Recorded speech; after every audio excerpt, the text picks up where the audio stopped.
Adam, the right sort of start, 10-0 up. What happened from there through your eyes? Well, I thought the first 30 minutes we obviously got off to a really good start. We had our most experienced side out there, and I thought they'd done a good job. When we were just trading set for set with the Sharks, I thought we looked very comfortable. Our tackle was clean, and they were finding it hard to get out of their own end.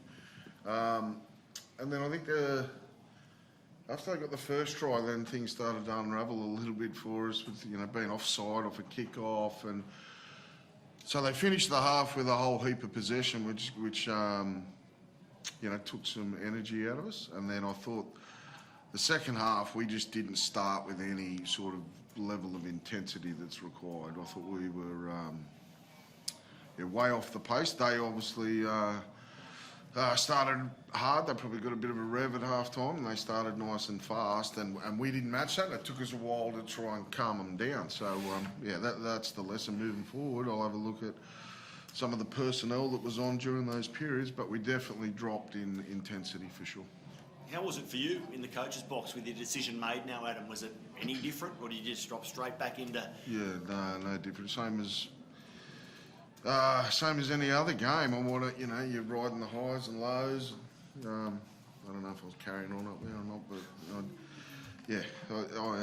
my will to, or my desire for these boys to perform well and win, that's still there, for sure. Dane, the way you guys started, was that a case of emotion, I guess, after the week that it had been? That emotion should have shown the positivity of the first 20 minutes or so? I don't think it was too much emotion. I think we understood, this element of getting off to a good start. Dragging them into a ding-dong. They've obviously got a lot of players that can strike, especially with their forward pack that they got. Their outside backs get them off to a good start. So it was a real focus of us to get them down there, try to pin them in the corner. But I think the thing that hurt us in the end was a couple of penalties on tackle 3, even our last plays. We defend the whole set well, and then there might be a call that doesn't go our way, and then we're just making back-to-back sets. And obviously you can be as fit as you want, but when you're constantly doing that, it's gonna burn you in the end. But I'll take my hat off to our middles. They've done an outstanding job. I think Maney, our back row on the left edge, he had plenty of carries, plenty of work in the first half. Jacob Zafidi's always been awesome for us, and the effort never lacks with our team. It's just a few little areas. Just giving teams them piggybacks out of their own end, but I thought we started really well, and I thought our forward pack was awesome today. Lots of positional changes compared to the team that came out earlier on the week. What's your assessment of some of the moves you made before kick-off today? Yeah, I thought this guy needed to get him back in the front line defensively. And young Fletcher, mate, he's not a traditional halfback. You can see that our attack, which is, hasn't been very fluent all year, but he's not your, out the back of shape type fullback. It had to be an ugly power type looking contest, and that's what he gave us. And it's never through lack of trying with a young bloke like Fletcher. But it's just, the reality is that's where we're at. We're missing a whole heap of strike players, and we've just got to try and fill gaps where we can and try and be as creative with the lineup as we can. And we've got one more week to go to try and do that. I'm glad you mentioned one more week. We'll see plenty more of you in the NRL in years going forward, but one more game in the short term as head coach. How do you feel about playing the final game of the season next Sunday afternoon? I'm not thinking about it that way. I'm thinking now I've got that game to review and prepare for these boys to come in for. We prep just for like it's any other week, and there'll be plenty of time for me to reflect on all of that later on. Do you use avoiding the spoon at all this week, Adam? Who knows what happens in the game to come this afternoon and next weekend before you play, but do you use that at all this week? No, I don't want to even think about it, to tell you the truth. Yeah. Dane, it's a bit of an end of an era next week. How important is it to end that era on a high note with a win? Of an era? Yeah. Who?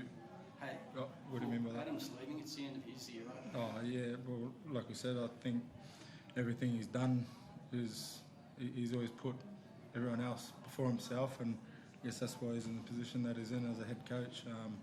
Like I said from the start, he's always first one in, last one to leave. He's always trying to get better, trying to make us better. So I guess it is it's an end of a chapter, but I'm sure he'll be somewhere later in the future. Who knows if I'm still going playing up against him, but I don't know, that's probably too far down the track. I'll be too old by then. I know you say it wasn't emotional at the start, but what was this week like from a player's perspective? Because obviously there was plenty of noise for a few days that was going on. I know Adam spoke to you guys on Wednesday morning, but how was it from a player's perspective? And as a senior player, how did you have to, captain, did you have to handle it all? Did you talk to him about how to handle it? No, I think we've got a good group of guys, and obviously we knew that there was going to be a lot of people wanting to see how we went and how we reacted, but nothing's really changed in the sense of we're all professionals. We've got professional players, coaching staff and that, so obviously we'll deal with that when it comes, but we've still got another game of footy left, and we can't really be focusing too much on that. Finish the season strong, and then we'll deal with that when the season's over, but until then we still keep playing footy, and I think we've got one of the best fan bases in the game. Like I've been through 3 wooden spoons, and obviously we're not sitting in a good spot now, but they keep turning up for us. They make the trip down here to come support us, so it's up to us to make sure we go back, do what we need to do, so we can put in a performance next week to finish the season off strong. Adam, what do you think of the Sharks? They're probably going to be in the top 4 or 5, something like that. Can they do a bit of damage in the finals, do you think? Everyone that's in there at the end can do damage. Yeah, they've got a healthy spine that they've managed to roll out all year. Got some speed in their outside backs, which you obviously need, and then got some experience in big middles. So it's a pretty good recipe to start with. Yeah. Dane, what do you see as the Sharks', I won't say greatest element, but best parts headed towards the finals? And I'm asking you to comment on the opposition. Wouldn't normally do that, but given they're headed to the finals shortly, where do you think they might have an edge? Obviously, like I said, their back 5 do a good job getting them out of trouble. Like I said, I thought the first 20-30 minutes we done a good job kicking the corners, pinning them down there, done a good job holding them there, but then you give them a little sniff, they started linking up with each other, a few line breaks out of the backfield, they get their sets going, and then you got players like Adam from Noah Blake and the full pack that they've got, and I think their Brayley's been playing some awesome footy. He's a smart footy player, he's strong, he makes good decisions, and they got a lot of good players around the park, but I think their outside backs get them off the good starts. In the opening quarter, and we wait with bated breath for her status in the second half, because as good as she was in the second term, she was off injured in the final 5 minutes of it, and they desperately need her back for the third term. Yeah, she's so crucial for them and their back line. She just reads the ball so well, backs herself to take those intercept marks, and yeah, just repelled so many repeat entries. The headline, largely regardless of what happens in the second half, is this: Jazz Garner, best on ground in the AFLW Grand Final. You can see the ice already applied to that left ankle that was impacted in that marking contest in the early stages of the second quarter. Garner had 8 possessions and a goal to that stage of the game. North Melbourne have some amazing depth. They had the luxury of leaving out Amy Gavin Mangan after a really good debut last week, as they got Jenna Bruton and Emma Carney back into the lineup today, but Jazz Garner would be the ultimate test of their depth. Oh, I mean, she's obviously an incredible player, and this season somehow has taken her game to the next level. So she's so crucial to them.